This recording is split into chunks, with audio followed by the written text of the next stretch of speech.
አውሪስቲ አሁን ይሰማል? አሁን ይሰማል። እሺ ቀጥይ። ኦኬ ለእቴ ምክር እንድትሰጥልኝ ፈልጌ ነው። ማለት በእቴ ምክንያት ነው እዚህ የመጣሁት፣ ለእኔ አይደለም። እሺ ንገሪኝ። እቴ ከዚህ በፊት እንትን ሄዳ ነበረ፣ ሳውዲ ሄዳ ነበረ እና እዛ 4 ዓመት ከሰራች በኋላ ወደ አገሯ ስትመለስ ያው የእህቴ ባል ነበረ የላካት። ከዛ በኋላ እንድትመጣ አይፈልግም ነበር፣ እዛ እንድትሰራ ነበር የምፈልግ የነበረው። ከዛ ወንድሜ ነበረ እንድትመጣ ምናምን እና ያላትን ገንዘቧም እንድታይ ምናምን የነገራት ማለት ነው። ከዛን መጣችና ስታይ የ2 ዓመት እንትኗን ስታይ የላትም ማለት 10 ሺህ ብቻ ነው ምናምን ነው ያገኘችው ማለት ነው። ብር ጠፍቶባት ምናምን እና በጣም በሰዓቱ በጣም ራሷን ለማጥፋት ምናምን በጣም ብዙ ነገር ነበር እንትን ያደረገችው እና ከዛ በቃ ይሆናል ምናምን ብለው ከዛ እንደገና ወደ ዱባይ ሄደች ማለት ነው። ወደ ዱባይ ከሄደች በኋላ አሁን ወደ 6-7 ዓመት ይሆናታል እና መሬት ግዙልኝ ትላቸውና ከዛ ወንድሜ ያው ከሷ ጋር ብዙም አይስማማም፣ ትንሽ ይጣላሉ፣ ታላቋ ማለት ነው እሷ እና ወይ በጣም እንትን እያልኩኝ እና መሬት ግዙልኝ ምናምን ትልና እሷ ያልፈለገችው ቦታ ይገዛላታል እሱ ማለት ነው። ከዛ ሄዱና እዩላት የገዛላትን ቦታ የት አካባቢ እንደሆነ እሷ የምትፈልገው ቦታ ከሆነ እዩላትና ሄዱ እንትን በሉት ምናምን ስላቸው ያው ቤተሰብ እንትን ገጠር ስለሆኑ በቃ እሱ እንትን ከሆነ እሱ ካለ በቃ ትክክል ነው፣ በቃ እሱ የገዛላት አሪፍ ቦታ ነው ምናምን ይላሉ ማለት ነው። ሳያዩት ቆንጆ ነው ምናምን ይላታል።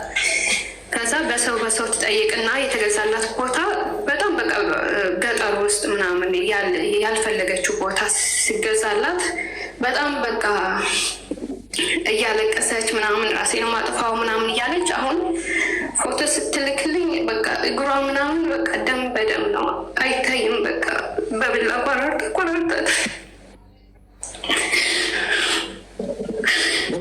ለምንድነው እንደዛ ያደረገችው?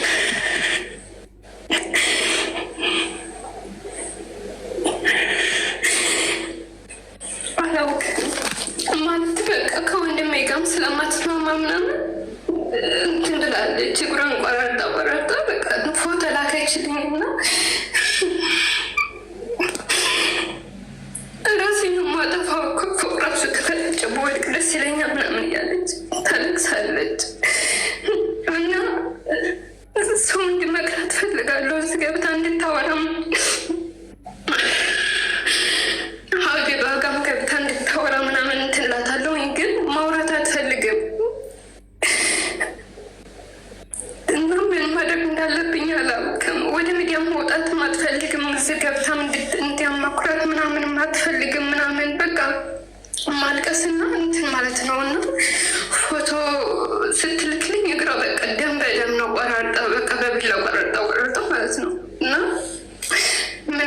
ምን ማድረግ እንዳለብኝ እንድትነግረኝ ፈልጌ ነው። እሷ በቃ ወደ ሚዲያ አትፈልግም፣ በቃ ወደዚህ መጥታ ሰው እንድመክራት ምናምን አትፈልግም በቃ።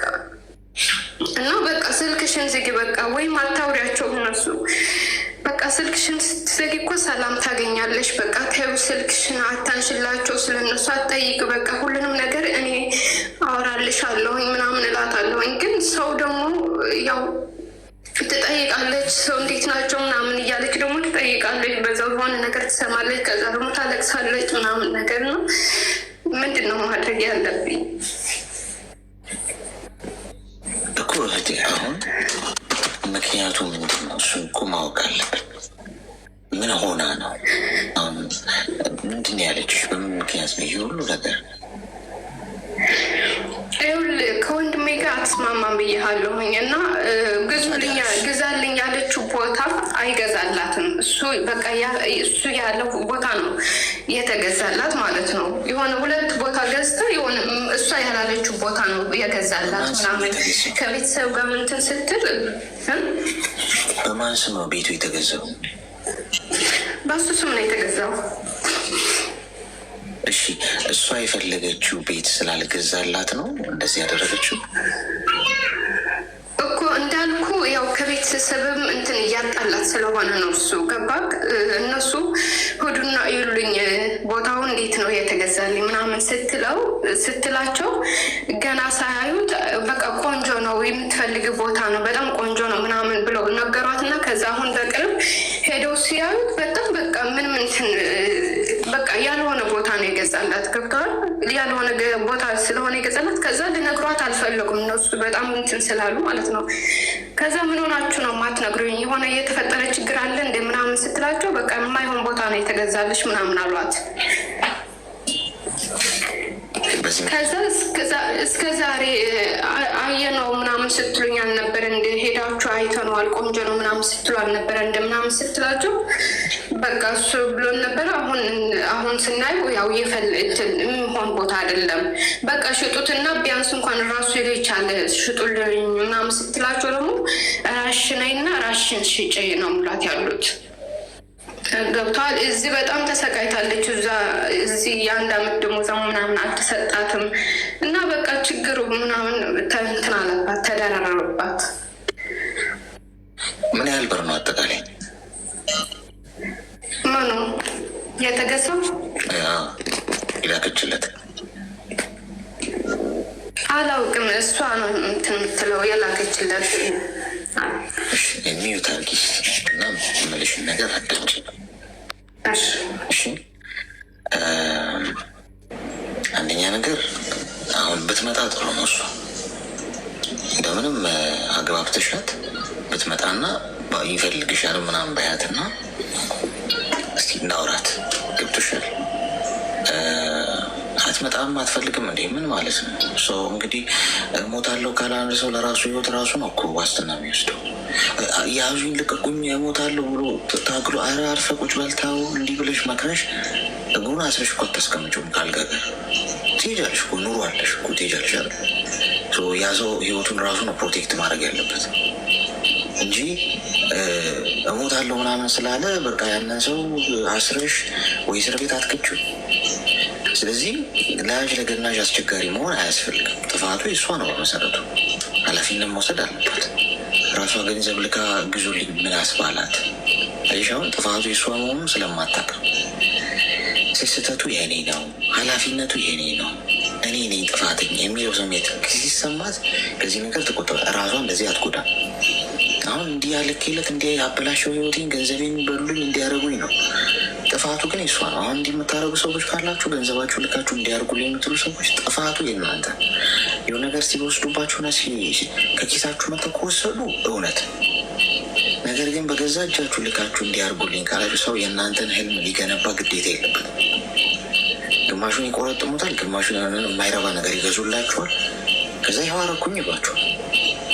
ሰው እህትሽን ንገሪያት፣ ትምጣስ ግድ የለም ታጠፋለች። ራሷ ንገሪያት፣ ራስሽን እንድታጠፊ ይፈቅድልሻል። ግን ትንሽ ላውራት ስላለ ነው ብለሽ ጠሪያት፣ ችግር የለም። ከዛ ያኔ ካወራን በኋላ እንግዲህ መጫው የራሷ ነው ቢሆን፣ ግን 1 ደቂቃ ብትሰጠኝ ብዙ አይከፋም። ንገሪያት እሺ፣ 1 ደቂቃ የምፈልገው እሺ። እሺ አሌክስ ሞክራለሁ። እሺ ከመጣች እነግራታለሁ። 1 ደቂቃ አታጣም። በቃ በህይወቷ ሰው ራሱን ከማጥፋትና 1 ደቂቃ ችግር የለውም። ከዛ በኋላ ታጠፊያለሽ። እሺ እንዳያሳስብሽ። እሺ ንገሪያት። በጣም አመሰግናለሁ አሌክስ። እሺ በገዛ እጃችሁ ቆጥራችሁ ገንዘብ ሰጥታችሁ አይሰራም እኮ።